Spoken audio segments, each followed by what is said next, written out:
un tema tan interesante como lo es nuevos talleres terapéuticos y su rol en oncología.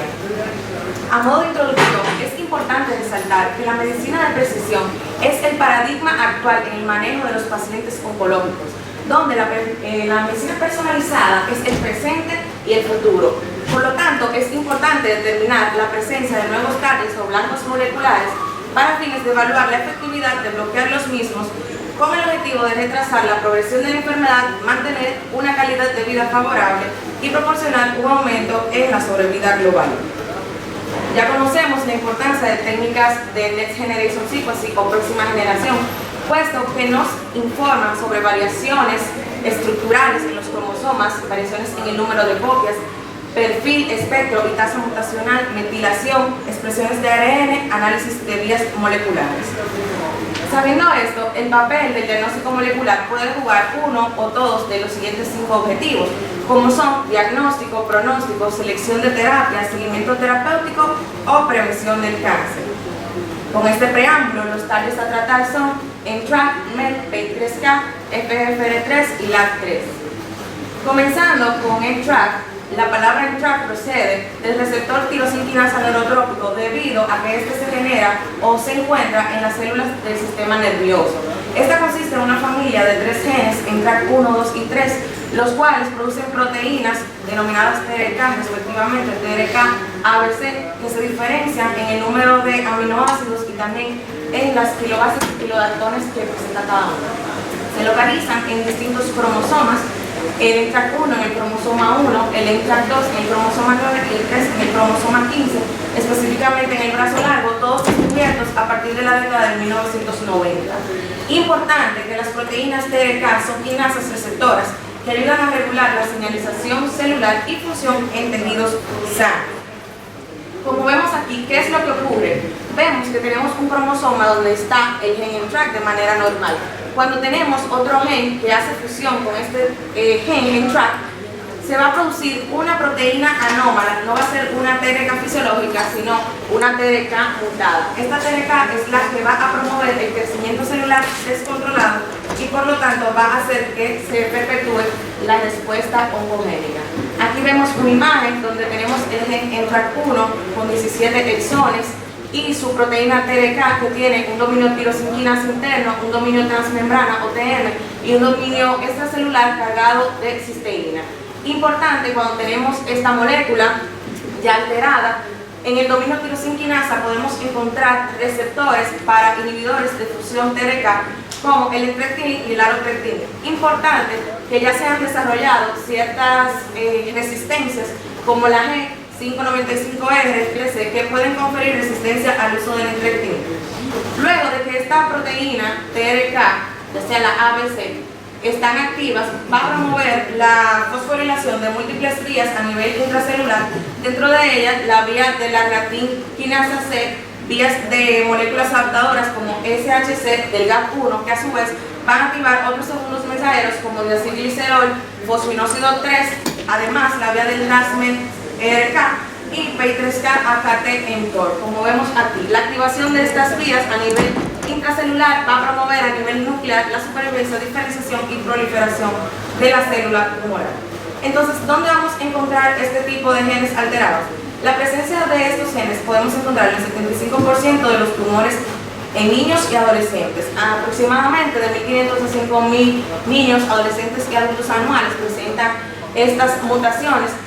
Sin embargo, como se encuentran en distintas histologías, este tipo de abordaje de estas fusiones se consideran como tumor agnóstico, puesto que son localizaciones independientes entre sí.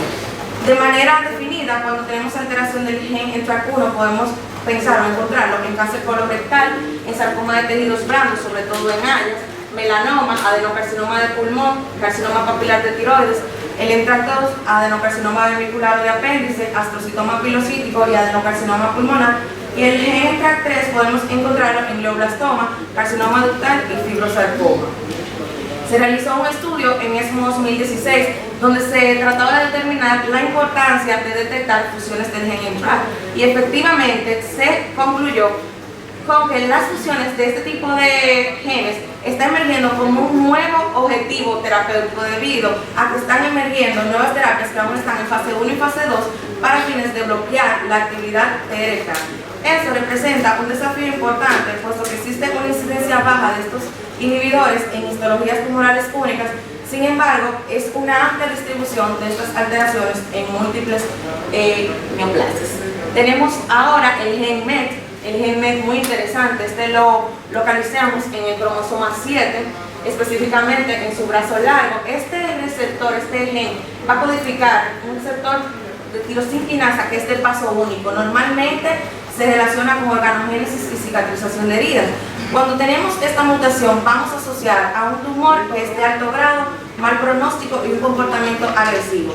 Y actualmente los pacientes que tienen amplificación de este gen pueden estar como candidatos para recibir inhibidores selectivos del MET, como lo es el crizotinib. Esta es una imagen que quiere demostrar una amplificación del gen MET. En este caso debería ser del tamaño como vemos ahí en azul, pero en este caso existen más de 1000 copias de las pares de base, en este caso 450, entonces hablamos de lo que es una amplificación. Importante que el gen MET podemos encontrarlo en tejido epitelial y este mismo recibe el nombre de factor de crecimiento hepatocitario. Cuando se une con un ligando, que es el factor de dispersión, este se encuentra en las células de origen mesenquima. Aquí vemos en esta imagen que este receptor se compone por dos subunidades, una alfa y una beta.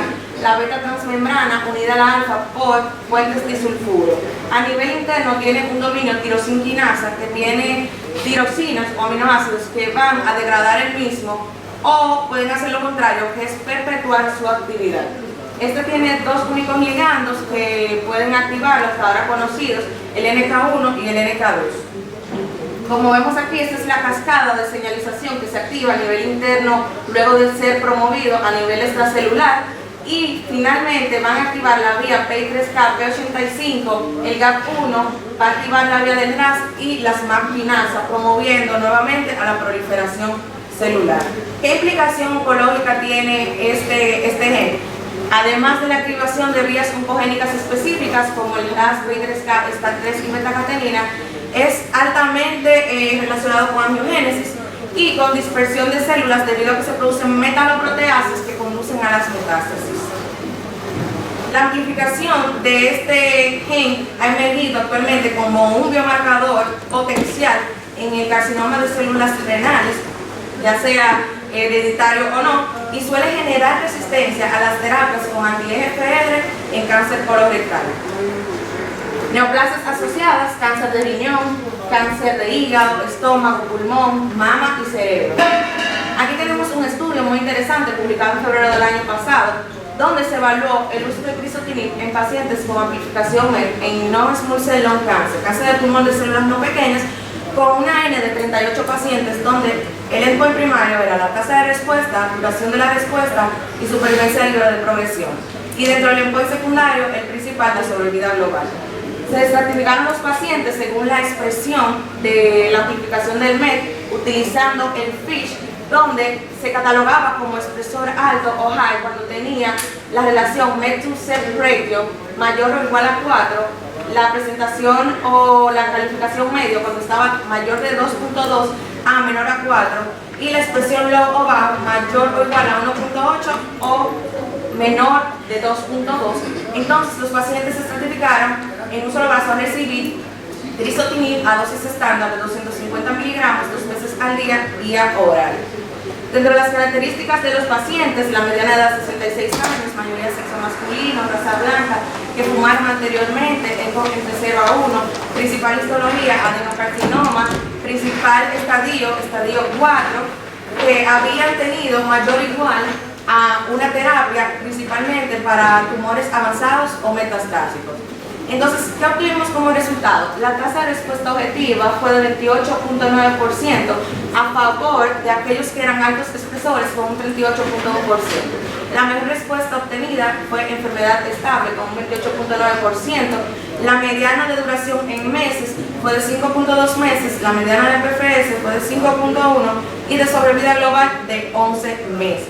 Como vemos en esta gráfica, en la línea verde, los altos expresores fueron los que tuvieron mayor supervivencia libre de progresión, y como conclusión de este estudio, los pacientes que tenían alto nivel de expresión de amplificación del gen MET respondieron de manera alta al crizotinib.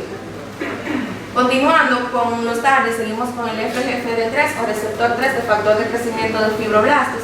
Este se descubrió a partir de 1989. Esta es una familia de receptores tirosina quinasa que se ubica específicamente en el cromosoma 4, en su brazo pequeño, en la posición 3, banda 3, subbanda 3, banda 6, subbanda 3.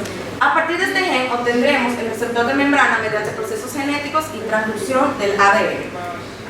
Importante que este podemos localizarlo en el epitelio de la vejiga, en la epidermis y de manera normal en las células óseas, favoreciendo a la limitación en la formación de hueso a partir de cartílago. Como vemos aquí, esta es la vía de señalización. Cuando existe una mutación en el FGFR3, va a producirse una fosforilación interna que va a activar la vía P38-AKT, bloqueando el GSK3 beta. Esto va a promover una actividad regulatoria en el MYC. Este gen, que es de manera normal promotor del crecimiento fisiológico en tejidos, cuando se muta de protoncogen pasa a ser un oncogen y promueve la proliferación celular. La interrupción de esta vía de FGFR3 MYC en el cáncer de vejiga se vio, puesto que el bloquear una de estas vías disminuyó la viabilidad de las células tumorales in vitro y el crecimiento tumoral in vivo. Y la relevancia para los tumores de este tipo se correlacionó, puesto que al administrar la terapia anti-FGFR3 en los pacientes que tenían esta mutación en estudios en rata, se evidenció que estos parámetros, tanto el FGFR3 y el MYC, disminuyeron. Se realizó un estudio para la aprobación del Valversa o el dapatinib, un estudio fase 2 multicéntrico abierto de 87 pacientes con cáncer urotelial metastásico o localmente avanzado que habían recibido al menos un régimen de quimioterapia basado en platinos. El endpoint primario era la tasa de respuesta y la duración de la respuesta. Aquí tenemos un breve resumen donde la tasa de respuesta objetiva fue de 32.2% y estratificando a los pacientes según el tipo de mutación. Los que tenían la mutación FGFR3 respondieron en un 40.6%. Esto era cuando era una mutación puntual, pero si era una fusión del FGFR3 fue de un 11.1% y los que tenían la presencia del FGFR2 no respondieron.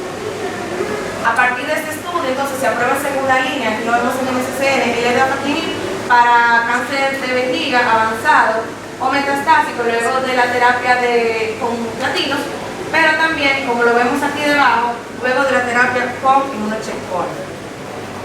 Continuando con la vía del PI3K, fosfatidilinosinol-3 quinasa, es una familia de enzimas tirosina involucradas en el crecimiento, en la proliferación, diferenciación, motilidad, supervivencia y tráfico intracelular. Importante que esta vía, junto con el gen supresor de tumores, PTEN, tiene interacción con la sensibilidad a la insulina y al factor de crecimiento similar a la insulina 1 y a la restricción calórica, lo cual podría explicar por qué se ve la hiperglicemia con el uso de inhibidores de PI3K como lo es el alpelisib. Esta vía también puede ser activada por el mismo RAS y asimismo se desencadena una cascada de señalización que va a culminar con la fosforilación del 2-bifosfato a trifosfato, luego a KT y finalmente a mTOR, que va a actuar a nivel nuclear. Normalmente esta familia de PI3K son 4 y el alpelisib, que es el fármaco diseñado para bloquear esta vía, va a inhibir solamente a la clase 1, específicamente A, puesto que esta se divide en 1A y 1B. A sabiendas de que la mutación PI3K la encontramos hasta en un 40% de los casos de cáncer de mama. Aquí lo vemos en el SCN, donde en segunda línea está aprobada para aquellos pacientes que tienen mutación del PI3K en el manejo de la enfermedad metastásica, combinado con fulvestrant. Aquí lo vemos nuevamente y podemos determinarlo tanto en sangre como en tejidos, donde es categoría 1, a partir de los estudios SOLAR 1 y BAILIF, solamente unas pinceladas del SOLAR 1, que fue el que le dio apertura. Se enrolaron hombres y mujeres posmenopáusicas con cáncer de mama, receptores hormonales positivos, HER2 negativo, enfermedad recurrente que había progresado a una terapia más endocrina, e incluso se encontraron pacientes con inhibidores de ciclina, una enfermedad avanzada, donde se identificó el PI3K entendido y en algunos casos se empleó el ctDNA. Tenían que tener enfermedad medible o mayor o igual a una lesión lítica y el ECOG menor o igual a 1. Se randomizaron los pacientes según la mutación PI3K y los que no tenían mutación PI3K, y en cuanto a la corte que nos interesa, se randomizaron unos 6 a 1 a recibir alpelisib 300 miligramos diario vía oral más fulvestrant a dosis estándar versus placebo más fulvestrant a dosis estándar, y el endpoint primario fue supervivencia libre de progresión en la corte mutada y dentro del endpoint secundario la sobrevida global. ¿Qué vemos aquí? Como vemos en esta gráfica, que en la corte que tenía la mutación del PI3K, la combinación con el alpelisib más fulvestrant fue superior a la combinación con placebo, con una hazard de 0.65. Cuando no tiene la mutación del PI3K, vemos que las curvas se entrecruzan y no se logran los resultados esperados, obviamente con un hazard de 0.85. En cuanto a la sobrevida global en meses, esta asciende 7.9 meses por encima en los pacientes que tienen la combinación con alpelisib más fulvestrant, aquellos que están mutados, y en pacientes donde se determinó el PI3K mutado por ctDNA, también vemos que la mediana de sobrevida en meses fue superior con la combinación, 34.4 meses versus 25.2 meses con un hazard de 0.74. Cuando vemos esta gráfica de force plot, en mayoría de los grupos, excepto aquellos que no tenían metástasis en hígado ni en pulmón y que solamente tenían enfermedad limitada en hueso y no tenían receptor de progesterona positivo, se beneficiaron de el alpelisib con el fulvestrant. Como conclusión de este estudio, el tratamiento con alpelisib más fulvestrant prolongó la supervivencia libre de progresión en pacientes con cáncer de mama avanzado con mutación PI3K, receptores hormonales positivos, HER2 negativos que habían recibido terapia endócrina previamente. Ya para finalizar, tenemos un target muy interesante que es el LAG3, gen 3 de activador de los linfocitos. Dentro de los aspectos generales, este está codificado por el gen que lleva el mismo nombre, que es el LAG3, que contiene 8 exones. Este pertenece a una familia de inmunoglobulinas, que es un receptor de transmembrana tipo 1 que tiene 489 aminoácidos. Como vemos aquí, tiene 4 dominios extramembranales de 1, 2, 3 y 4, que se van a localizar en el cromosoma 2 en su brazo pequeño. Aproximadamente tiene un 20% de similitud al receptor CD4, por lo tanto tienen el mismo ligando, que es el complejo mayor compatibilidad clase 2. Este se descubrió a partir de 1990 y también se denominó CD223 a partir del 2000, después del séptimo taller de antígenos de leucocitos humanos cuando fueron diferenciados. ¿Qué importancia tiene esta molécula? Es una proteína de superficie celular con diversos aspectos biológicos a nivel de la función de las células T. Es un receptor de punto de control inmunológico, o sea, un inmunocheckpoint. Como tal, es un objetivo para varios fármacos. Este lo vamos a encontrar expresado en los linfocitos T activados, en las células natural killer, en células dendríticas plasmocitoides, y su función en cuanto al papel inmunológico se descubrió a partir del 2005, sobre todo en la acción sobre las células TREG o T reguladoras. Esta vía va a regular negativamente la proliferación celular, la activación y la homeostasis de las células T, va a ayudar a mantener a las células de CD8 en estado telerogénico o inactivo, y al trabajar con el PD1 va a ayudar al agotamiento del CD8, involucrado también en la maduración de las células dendríticas. Aquí vemos una célula del melanoma o una célula tumoral que tiene la presentación de antígenos, célula presentadora de antígeno APC, con el complejo mayor de histocompatibilidad clase 2. Este tiene su receptor en la célula del linfocito T, como vemos aquí, y va a mandar la señal para que pueda identificar dicha célula y se ocasione una respuesta. Además del complejo mayor de histocompatibilidad, tenemos el receptor CD4, el CD3 y el LAG3, y el LAG3, que es el que nos compete, tiene además unión con este mismo complejo mayor de histocompatibilidad clase 2. Entonces es una manera de presentar el antígeno a la célula T, y por el dominio Kylie va a activar esta célula promoviendo todas las funciones que anteriormente mencionamos. Actualmente se están investigando dos nuevos ligandos, la L-sectin y el galectin-3, que también van a presentar antígenos al LAG3. ¿Qué importancia tiene esto para nosotros? La importancia es que el LAG3 puede ser un mejor objetivo para inhibir los puntos de control que el CTLA4 o el PD1, puesto que esos últimos solo van a actuar sobre las células T reguladoras. En cambio, el LAG3, además de las T reguladoras, puede actuar en las células T efectoras. Por lo tanto, hay varios anticuerpos que se están estudiando al respecto. Aquí tenemos un estudio publicado recientemente, que es el Relativity 047, donde se comparó el Relaclimab 160 miligramos más Nivolumab 480 miligramos cada 4 semanas endovenoso versus el Nivolumab 480 miligramos y de cada 4 semanas.